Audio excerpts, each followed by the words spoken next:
Welcome to What the Tech, the show where we cut right through the hype to bring you the news you can actually use. All right, let's just dive right in. This is the big question rattling Wall Street and, frankly, the entire tech world. Is the software business, as we know it, toast?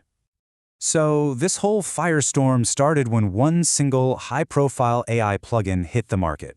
And all of a sudden, investors looked around at these huge established software companies and started asking, wait a minute, what's their value now? That one question was enough to trigger a massive sell-off.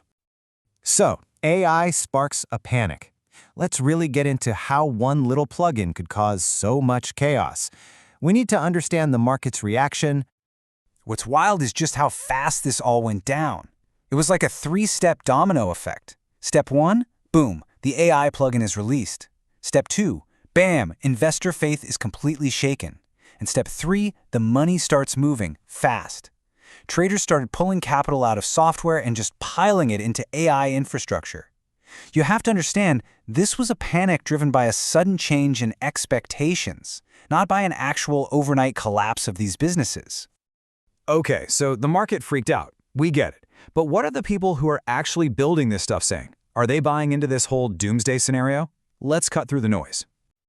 First up, you've got Jensen Huang, the CEO of NVIDIA, and he does not mince words. He calls this whole idea, and I quote, the most illogical thing in the world.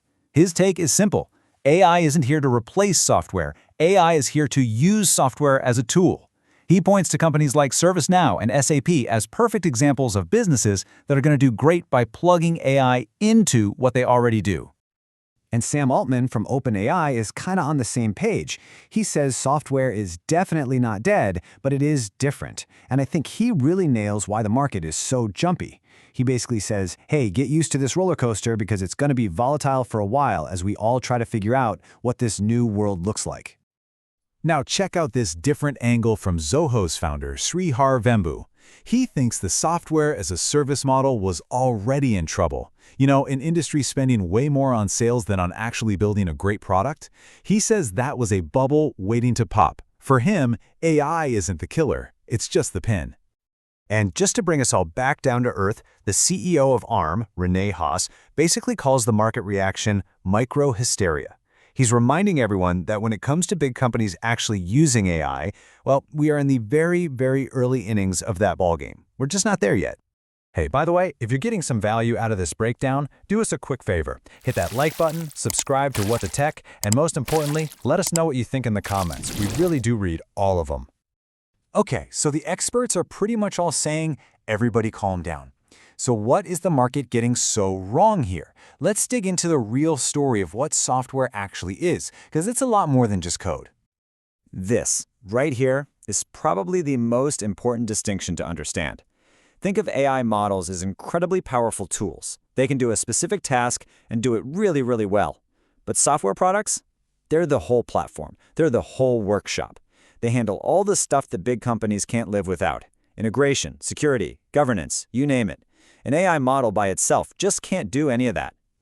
And there are a few other things to keep in mind here. First, big companies are slow to adopt new tech. It's just a fact. Second, you have market psychology. Investors, they tend to move in herds, and they often overshoot things. And third, and this is a big one, this disruption isn't going to hit everyone the same way. The companies that are really at risk, the ones with a weak product that relied on a massive sales team to get by. Okay, let's bring this all home. This is the news you can use part. What does this all mean for you? Let's get into some actionable guidance right now. If you're an investor, the message is clear. Stop looking at tech as one big bucket. You've got to know the difference between AI infrastructure and application software. And please, look at real numbers like customer retention, not the splashy, panicked headlines. Honestly, all this volatility could actually be a great chance to buy into some really high-quality companies. Now, for you leaders out there running software companies, this is a major wake-up call. It's time to shift your money, less on those huge sales teams, more on product and engineering. The winners are going to be the ones who make AI safe, auditable, and super easy to integrate. And you got to be realistic. A lot of companies are going to get bought up. Consolidation is coming. And finally, for all you engineers and product people actually building this stuff, your mission has changed. It's all about building flexible systems with modular APIs.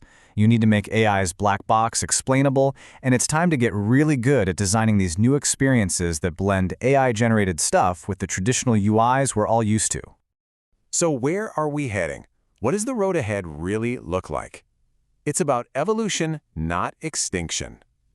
First off, this market craziness, yeah, it's going to continue for a while as everyone figures out what AI can really do. The winners will be the companies that have deep expertise in their field and can combine it with AI that people actually trust.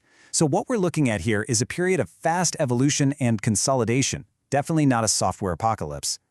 And really, this is the main takeaway. AI is not a replacement. Think of it as a powerful accelerant. It's like pouring gasoline on a fire that was already burning. The next 1 to 3 years are going to be about one thing and one thing only: adaptation. And that leaves us with the billion-dollar question that's going to define this next chapter in tech. Which companies are going to be able to adapt, and which ones are simply going to disappear? Thanks for watching WtT.